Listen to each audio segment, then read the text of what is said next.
Welcome back to the Red Wings Report by Strings and Pucks. This is Jeremy Laura. It's time for an update.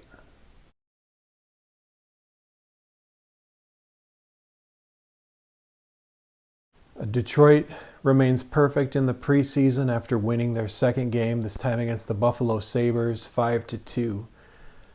There were a lot of things that stood out well, and of course, some of the issues that we've been talking about. But one thing you can't take away from this team right now is the energy they're playing with, and they're out shooting their opponents. And tonight, they outshot Buffalo 40-18 en route to that 5-2 win. By the end of the second, they were being credited with 32 shots on net. So Detroit is really managing the puck well. They're showing glimpses of a puck possession team that's playing with a lot more pace and a lot more skill at this point. Noteworthy performances real quick. Michael Brandsegg-Nygard and Axel Sandin-Pellikka, they just gel so incredibly well on the power play. They can seem to always be able to find each other. Of course, Brandsegg-Nygard's goal, again, he does not wait with the puck very long. This one he held on to and he swept a far side wrist shot from the left face-off dot, so on his off wing, but after getting a nice feed from Sandin-Pellikka. So those two are gelling, and to Brandsegg-Nygard's credit, very physical, very, very intense. I thought he was there for the whole game. That's been a, part of his game he needs to grow. And he is really making sure that this is a tough decision for Yzerman and for McClellan.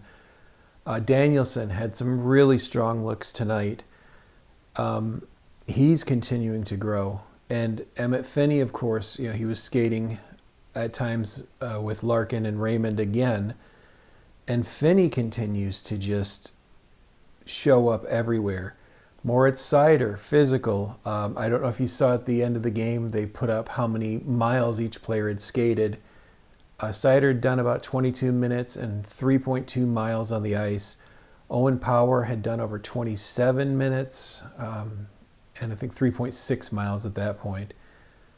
So just some great performances. I do want to look at Jacob Bernard-Docker's goal, where he skates the puck all the way down behind the net, back up to the point, gets a shot off, Larkin jumps on the rebound and chops home a 5-hole goal.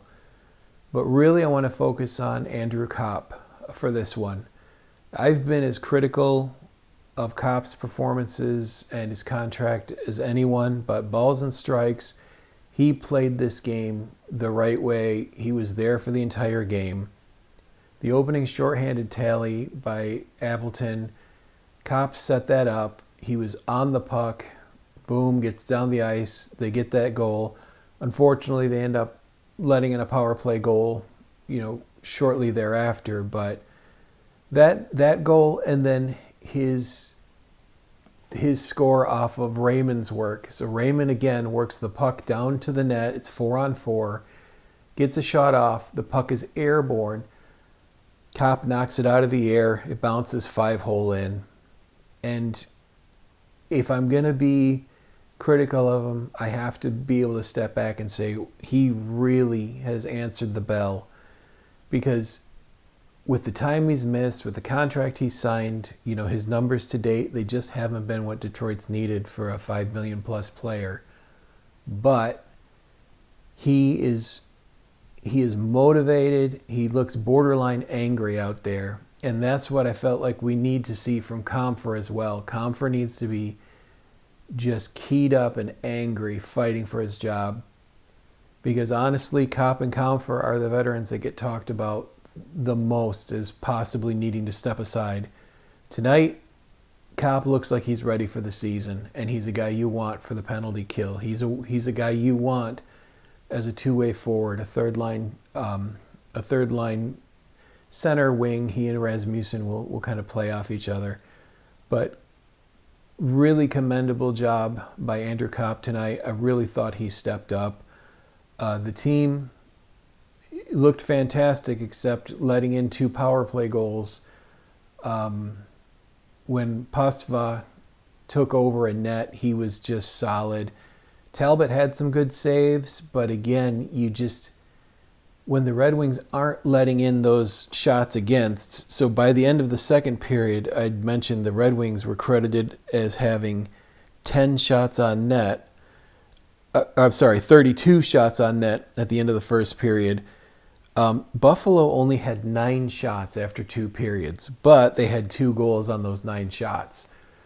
So if Detroit's going to play this way or attempt to play this way, where they're out shooting and they're managing the puck well, a lot of attack time, the goalies have to be able to weather those storms of not seeing much traffic.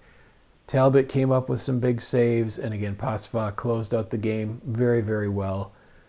Honestly, a good all-around look at the team. Larkin looks incredibly motivated. Raymond is Raymond. He's the best winger on the team, and the best we've had in some time.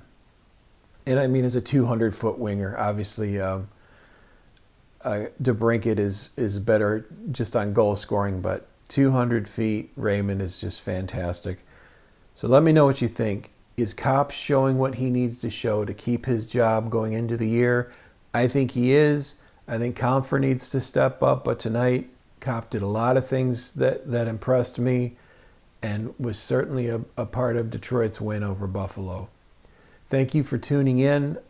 We have 2 more games in a row, so I will be putting up videos quite a bit going into the weekend just because we've got 2 more games to cover. Head over to Hockey Hot Stove. Check out my newest write-up. There will be a link in the description to my page over there, and I'll talk to you soon.